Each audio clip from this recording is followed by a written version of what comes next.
Hey, what's going on, fellas? This is Top Sold, and you know what this is. This is a Jordan 1 Low OG, and these are so good. I personally really love Jordan 1 Lows, so these were always going to be part of the collection, but actually I wasn't as excited for these as I normally would be, and that's because we've seen a version of these not that long ago, and although these were in a golf version, and yes, I do play golf, and I put that in quotes because I for sure am not that good. I kind of suck, but I try. But still, I feel like we've seen a lot of Jordans as of late re-release in a certain colorway more often than we used to. For example, those Bread 4s, the Chicagos, the Royals, and even the Black Cement 3s are coming later on this year. So back in the day, we would see a release like every 10 years of a certain colorway.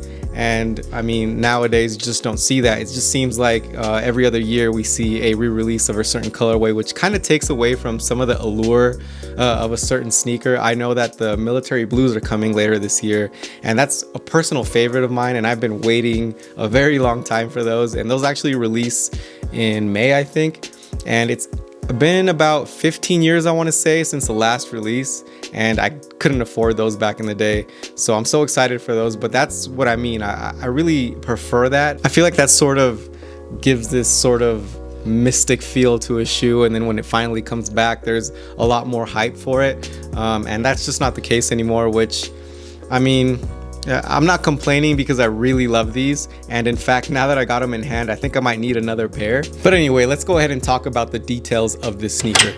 The Jordan 1 Low Shadow is set to release May 10th at a price of $140. They come in a typical Jordan 1 box, but in the shadow color blocking, which is a cool little detail.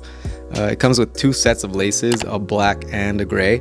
And in terms of quality and craftsmanship, they're identical to the Jordan 1 Low OGs that we've seen in recent past, specifically the powder blue and the black toes. The black leather on the sneaker is no different, as we see the same quality and the sort of exact same shine that I'm not the biggest fan of, but it doesn't necessarily take away from the shoe. Now, in comparison to the Golf Shadow, and I realize the many inherent differences of a performance shoe and a casual shoe, we see that the Golf Low has more of an off-white sole, and the golf shoe is a little more narrow in the toe box and in the overall build. Also, the gray panels are more matted on this new pair, particularly on the toe box. The toe box on this new pair has a grainy look.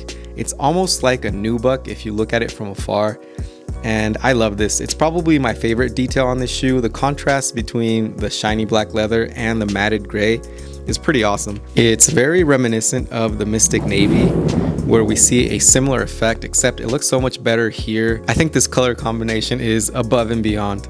All in all, it's definitely a cop, and shoot, like I mentioned before, it's probably going to be 2 for me.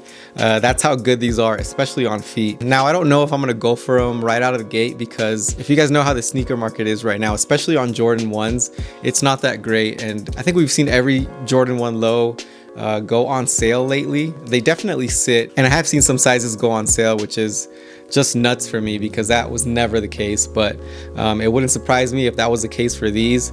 So I mean, if you're kind of on the fence, I would say wait and see if maybe you can pick them up for a little bit cheaper than you normally would. But I don't know.